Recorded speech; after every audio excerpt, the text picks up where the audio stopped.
Hi guys, Patharamattu സീരിയലിൻ്റെ ഒരു പുതുപുത്തൻ വിശേഷത്തിലേക്ക് എല്ലാവർക്കും സ്വാഗതം. നമ്മുടെ അനാമികയാണെങ്കിൽ എങ്ങനെയെങ്കിലും മുത്തശ്ശനെ വകവരുത്തണമെന്ന് തീരുമാനിച്ചിരിക്കുകയാണ് കേട്ടോ. അമ്മ രേവതിയും അതിന് കൂട്ടാണ്. ആ സമയത്ത് മുത്തശ്ശൻ്റെ മരുന്നൊക്കെ മാറ്റിവെച്ച് മുത്തശ്ശനെ കൊല്ലാനായിട്ട് ശ്രമിക്കുന്നുണ്ട് അനാമിക. ഇത് നമ്മുടെ നവ്യയും നയനയും കൂടെ കണ്ടുപിടിക്കുകയും അവസാനം അനിയുമായിട്ടുള്ള ഡിവോഴ്സ് കേസൊക്കെ നടക്കുന്ന സമയത്ത് നയന കേസ് കൊടുത്ത് അനാമികയെ ജയിലിലാക്കുകയൊക്കെ ചെയ്യുന്നുണ്ട്, തെളിവുകൾ ഉൾപ്പെടെ. ആ വിശേഷങ്ങളാണ് നമ്മളിന്ന് പങ്കുവയ്ക്കാൻ പോകുന്നത്. വീഡിയോ കാണുമ്പോൾ തന്നെ ഒന്ന് ലൈക്ക് ചെയ്യണേ, ചാനൽ കൂടി ഒന്ന് സബ്സ്ക്രൈബ് ചെയ്ത് സപ്പോർട്ട് ചെയ്യണേ. അനാമിക രേവതിയോട് പറയാണ് കേട്ടോ, ആ കിളവൻ കാരനാണ് എല്ലാം സംഭവിക്കുന്നത്. അയാളാണ് ഈ സ്വത്ത് മുഴുവൻ ആദർശിന് എഴുതി കൊടുക്കാമെന്ന് വിചാരിച്ചത്.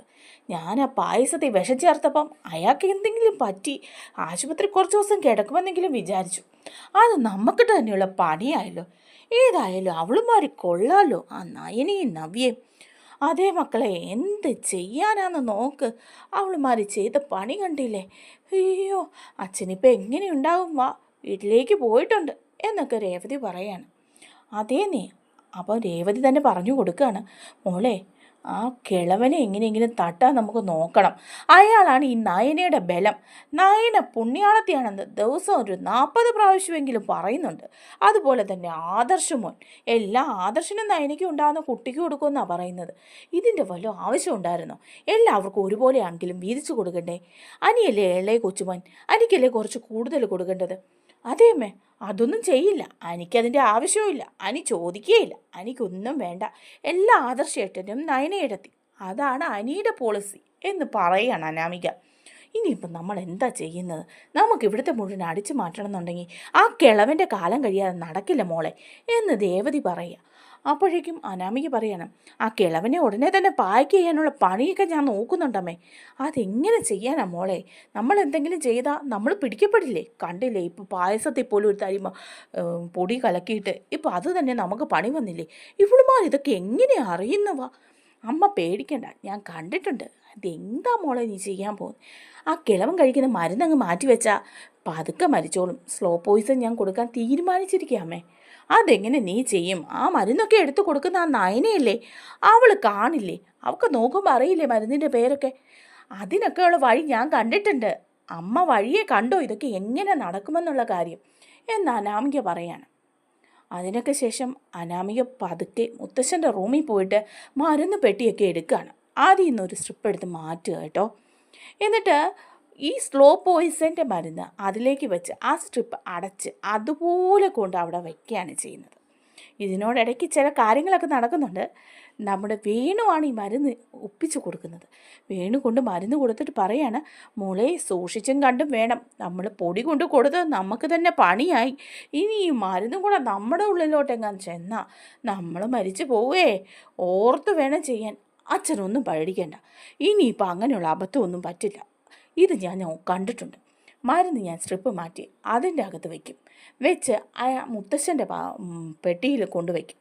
നയനെ അതൊന്നും നോക്കത്തൊന്നുമില്ല. മരുന്നെടുത്ത് കൊടുക്കല്ലേ ഉള്ളൂ. സ്ട്രിപ്പ് മാറിയിട്ടില്ലല്ലോ, പേരും മാറിയിട്ടില്ല. പിന്നെ അത് കഴിച്ച് അയാളുടെ കാറ്റ് പോകുമ്പം എന്തെങ്കിലുമൊക്കെ വിഷയം ഉണ്ടായില്ല, അത് ആ നയനയുടെ തലയിൽ തന്നെ ഇരിക്കും. അമ്മക്ക് പ്രശ്നമൊന്നും ഉണ്ടാവില്ല. മോളെ, പ്രശ്നമൊന്നും ഉണ്ടാവരുതേ എന്ന് രേവതിയും പറയാണ്. ഇല്ല, നീ സൂക്ഷിച്ചും കണ്ടുമൊക്കെ അങ്ങ് ചെയ്താൽ മതി.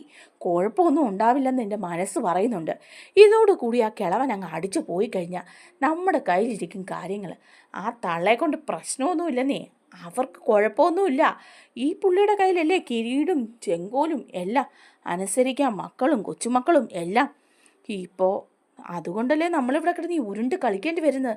ഇല്ല, ഇതിപ്പോൾ നമ്മുടെ കയ്യിലിരിക്കില്ലായിരുന്നില്ല എന്നൊക്കെ ഇങ്ങനെ വേണു പറയുകയാണ്. അപ്പം അനാമിക പറയുന്നുണ്ട്, അച്ഛനും അമ്മയൊക്കെ പൊക്കോ, ഞാൻ ഈ കാര്യങ്ങളൊക്കെ ചെയ്തോളാം എന്ന് പറയാണ്. അപ്പോൾ ഇവർ മൂന്നും കൂടി ഇങ്ങനെ സംസാരിക്കുന്നത് നമ്മുടെ നവ്യ ഇങ്ങനെ കേട്ട് നിൽക്കുന്നുണ്ട് കേട്ടോ. നവ്യ അങ്ങ് അത്ഭുതപ്പെട്ടു പോവുകയാണ്, ഞെട്ടിപ്പോവുകയാണ് ചെയ്യുന്നത്. അവിടെയുള്ള എല്ലാ കുതന്ത്രങ്ങളും കണ്ടുപിടിക്കുന്നത് ഈ നവ്യ തന്നെയാണ്. നവ്യ നവ്യ വിചാരിക്കുകയാണ്, ഇവരിങ്ങനെയുള്ള കാര്യങ്ങളൊക്കെ ചെയ്യുമോ? മുത്തശ്ശനെ കൊല്ലാൻ പോലും ഇവർ ചെയ്യുമോ എന്നൊക്കെ ഇങ്ങനെ വിചാരിച്ച് ആകെപ്പാടെ ഞെട്ടിപ്പോവാണ് കേട്ടോ. നമ്മുടെ നവ്യനെ കൊല്ലാനുള്ള മരുന്ന് മാറ്റിവെക്കുകയാണോ ഇവർ ചെയ്യുന്നത്? എന്തുമാത്രം വലിയ തെറ്റാണ് ചെയ്യുന്നത്. ഇത് പിടിക്കപ്പെടാതിരുന്ന പറ്റില്ലല്ലോ. ഇതിന് തെളിവും വേണം. ഇല്ലെങ്കിൽ പിന്നീട് ഇവർ പറയും അങ്ങനെയൊന്നും ഞങ്ങൾ ചെയ്തില്ല എന്ന്.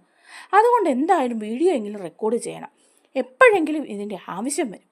ഇപ്പോൾ ഉടനെ ഇതൊന്നും പറഞ്ഞാൽ ആരും വിശ്വസിക്കില്ല, പ്രത്യേകിച്ച് എൻ്റെ അമ്മായിയമ്മ. അവരാണെങ്കിൽ കുരുട്ട് ബുദ്ധിക്ക് കൈയും കാലും വെച്ചതാ. അവർ പറയും ഞാൻ ചെയ്തതാണെന്ന്. എന്തിനാ വെറുതെ, എന്തായാലും ഇത് നയനയോട് പറയാം എന്ന് പറഞ്ഞ് നവ്യ നയനയുടെ അടുത്ത് ചെല്ലാണ്. എന്നിട്ട് നയനയോട് പറയുന്നുണ്ട്, നയനെ മോളെ, ഒരു കാര്യമുണ്ട് കേട്ടോ, സൂക്ഷിക്കേണ്ട കാര്യമാണ്, പ്രത്യേകിച്ച് നീ. എന്താ ചേച്ചി? അത് ആ അനാമിക അവളുടെ അച്ഛനും അമ്മയും നീ പറഞ്ഞതുപോലെ വിഷവിത്തുക്കളാണ്. അതിലെന്താ സംശയം? അത് നമുക്ക് മനസ്സിലായ കാര്യമല്ലേ. പായസത്തിൽ വയറിളകാനുള്ള പൊടി ചേർത്തപ്പോൾ തന്നെ ചേച്ചിക്ക് കാര്യം പിടികിട്ടിയില്ലേ. അതിലും വലിയ കാര്യം നയനെ ചെയ്യാൻ പോകുന്നത്. നമ്മുടെ മുത്തശ്ശനെ അവർ കൊല്ലാൻ നോക്കുകയാണ്. മുത്തശ്ശനെ കൊല്ലാൻ നോക്കുന്നോ അവരോ? അതെ, അതനുവദിച്ചുകൂടാ നവ്യേച്ചി, അതനുവദിച്ചുകൂടാ. അവൾ ചെയ്യട്ടെ. ചെയ്ത് കഴിയുമ്പം അതിൻ്റെ തെളിവ് നമ്മുടെ കയ്യിൽ വേണം. എന്നാലേ നമുക്ക് എവിടെയെങ്കിലും പറഞ്ഞു നിൽക്കാൻ പറ്റുള്ളൂ. മുത്തശ്ശന് എന്തെങ്കിലും സംഭവിച്ചാലോ ചേച്ചി? മുത്തശ്ശന് എങ്ങനെ സംഭവിക്കാനാണ്? അവൾ മരുന്ന് സ്ട്രിപ്പിൻ്റെ അകത്ത് ഗുളിക മാറ്റി വെച്ച് നിന്നെക്കൊണ്ട് തന്നെ അത് മുത്തശ്ശന് കുടിപ്പിക്കാനാണ് നോക്കുന്നത്. ഓ, അങ്ങനെയാണ് അവൾ നോക്കുന്നത്. അതാണ് അവൾ നോക്കുന്നത്. അങ്ങനെയാണെങ്കിലല്ലേ കുറ്റം മുഴുവൻ നിൻ്റെ തലയിലിരിക്കുള്ളൂ. അപ്പം നമ്മളിത് അറിഞ്ഞ സ്ഥിതിക്ക് അവൾ അതങ്ങ് ചെയ്യട്ടെ വൃത്തിയായിട്ട്. നമുക്കിതൊക്കെ ഒന്ന് റെക്കോർഡ് ചെയ്തെടുക്കണം. ഇതിന് വിശദമായ തെളിവുകളും വേണം. ഇപ്പം ഇതൊന്നും പൊട്ടിക്കേണ്ട, പക്ഷെ നമുക്ക് ആവശ്യം വരും. ഇവളിങ്ങനത്തെ ആളാണെന്നുള്ള കാര്യം നമുക്ക് തെളിയിക്കേണ്ട വരുന്ന അവസ്ഥയിൽ തെളിയിക്കപ്പെടുക തന്നെ ചെയ്യണം. അപ്പം നയന പറയാണ്, തെളിയിക്കപ്പെടുക മാത്രമല്ല ചേച്ചി ചെയ്യുന്നത്, ഒരാളെ കൊല്ലാൻ നോക്കുക എന്ന് പറഞ്ഞാൽ അതെന്ത് വലിയ കുറ്റമാണ്. അങ്ങനെ ഒരു കാര്യം ചെയ്തിട്ട് അവളെ ഞെളിഞ്ഞ് നടക്കാമോ? അവളെ സ്റ്റേഷനിൽ കയറ്റണ്ടേ? അവളെ ജയിലിൽ അടയ്ക്കണ്ടേ? അവൾക്കെതിരെ കേസ് കൊടുക്കണ്ടേ? അല്ലാതെ വെറുതെ ഒരാളെ കൊല്ലാൻ നോക്കിയിട്ട് നടക്കുക എന്ന് പറഞ്ഞാൽ അവൾ എന്തുമാത്രം വലിയ കുറ്റവാളിയായിട്ടായിരിക്കും അങ്ങനെ ചെയ്യാൻ തീരുമാനിച്ചത്. ഏതായാലും സമയം വരട്ടെ നയനെ. നമുക്ക് എന്തായാലും അവളെ ഒന്ന് ശ്രദ്ധിക്കണം. ഇക്കാര്യങ്ങൾ ചെയ്യുന്നതൊന്നും വിട്ടുപോകാതെ നമുക്കത് സെറ്റ് ചെയ്തെടുക്കണം. വീഡിയോയിലെടുത്ത് നമുക്ക് സൂക്ഷിക്കുകയും ചെയ്യണം തെളിവായിട്ട്. അപ്പം നയനയും പറയാണ്, ഞാൻ ശ്രദ്ധിച്ചോളാം. രാത്രിയായിരിക്കും അവളിപ്പോൾ ഇതൊക്കെ ചെയ്യുന്നത്. ആ സമയത്ത് നമുക്ക് നോക്കണം എന്ന് പറയാണ് ഇവർ. അതേസമയം രാത്രിയിൽ അനാമിക മരുന്നൊക്കെ മാറ്റി കൊണ്ടുവന്നിട്ട് മുത്തശ്ശൻ്റെ റൂമിലേക്ക് കയറുകയാണ് കേട്ടോ. മുത്തശ്ശൻ്റെ റൂമിൽ കയറി ആരുമില്ലാത്ത സമയം നോക്കി മുത്തശ്ശൻ്റെ പെട്ടിയെടുത്ത് അതിൻ്റെ അകത്ത് മരുന്ന് വെച്ചിട്ട് ആകെപ്പാടെ പരിങ്ങി എല്ലായിടത്തും നോക്കി ഇറങ്ങി പോവുകയൊക്കെ ചെയ്യാണ്. ഇതെല്ലാം നമ്മുടെ നവ്യയും നയനയും കൂടെ വീഡിയോ എടുക്കുന്നുണ്ട് കേട്ടോ. ഇവർ കാര്യങ്ങളൊക്കെ മനസ്സിലാക്കി എടുക്കുകയാണ്. അതിനുശേഷം അവരകത്ത് ചെല്ലുകയും ആ മരുന്നിൻ്റെ സ്ട്രിപ്പ് എടുത്ത് അതിൻ്റെ വീഡിയോയും എടുക്കുകയാണ്. ആ മരുന്നിൻ്റെ പേര് മാറ്റി വെച്ചിരിക്കുന്നതും എല്ലാ തെളിവുകളും ഇവരെടുക്കുകയാണ്. അതിനുശേഷം അനാമിക ചെന്നിട്ട് അമ്മയെ ഫോൺ ചെയ്യുന്നുണ്ട്. ഫോൺ ചെയ്ത് പറയാണ്, അമ്മേ, ഞാൻ ആ മരുന്ന് മാറ്റി വെച്ചിട്ടുണ്ട്. ഇനിയിപ്പം ഇന്ന് തൊട്ട് ആ നയന ആ കിളവന് ഈ മരുന്ന് കൊടുത്തു തുടങ്ങും. ആ മരുന്ന് കഴിച്ച് പതുക്കെ പതുക്കെ കൂടിപ്പോയ 1 മാസം അതിനുള്ളിൽ അയാളുടെ കാറ്റ് പൊക്കോളും എന്ന് പറയുന്നതും ഇവർ റെക്കോർഡ് ചെയ്തെടുക്കുന്നുണ്ട് കേട്ടോ. അതിനുശേഷം നയന ചെന്നിട്ട് മുത്തശ്ശൻ്റെ മരുന്ന് മാറ്റി ശരിയായ മരുന്ന് തന്നെ വെക്കുകയും മുത്തശ്ശന് ശരിയായ മരുന്ന് തന്നെ എടുത്ത് കൊടുക്കുകയും ചെയ്യാണ്. പക്ഷേ അനാമികയുടെ മനസ്സ് മുഴുവൻ ഏത് സമയവും ഈ സ്ലോ പോയിസനാണ് മുത്തശ്ശൻ കഴിക്കുന്നതെന്നാണ്. അനാമിക കൊണ്ട് ശ്രദ്ധിക്കുകയും നയനെ മരുന്ന് കൊടുക്കാൻ പോകുന്ന സമയം കണ്ടു നിന്ന് ചിരിക്കുകയൊക്കെ ചെയ്യുന്നുണ്ട്. പക്ഷേ മുത്തശ്ശൻ കഴിക്കുന്നത് സ്ലോ പോയിസൺ ഒന്നുമല്ല. നയനയും നവ്യ അത് പൊളിച്ചടുക്കിയിരിക്കുകയാണ്. പിന്നീട് അനിയുമായിട്ടുള്ള പ്രശ്നങ്ങൾ കൂടുമ്പോൾ ഡിവോഴ്സിലേക്കൊക്കെ പോകുമ്പോൾ അനാമികയ്ക്കെതിരെയുള്ള ഒരു വലിയ തെളിവായിട്ട് ഈ വീഡിയോ വരികയാണ് കേട്ടോ. മുത്തശ്ശനെ മരുന്ന് മാറ്റിവെച്ച് കൊല്ലാൻ ശ്രമിച്ചു എന്നുള്ള കാര്യം നയന കോടതിയിൽ സമർത്ഥിക്കുകയാണ്. അങ്ങനെ അനാമികയ്ക്ക് ശിക്ഷ വാങ്ങിക്കൊടുക്കുകയും അനാമികയെ ജയിലിൽ അടക്കുകയൊക്കെ ചെയ്യുന്ന സീനുകളൊക്കെ വരുന്നുണ്ട്. നമ്മുടെ വീഡിയോ ഇഷ്ടമായെങ്കിൽ ഒന്ന് ലൈക്ക് ചെയ്യണേ, ചാനൽ കൂടി ഒന്ന് സബ്സ്ക്രൈബ് ചെയ്ത് സപ്പോർട്ട് ചെയ്യണേ. താങ്ക്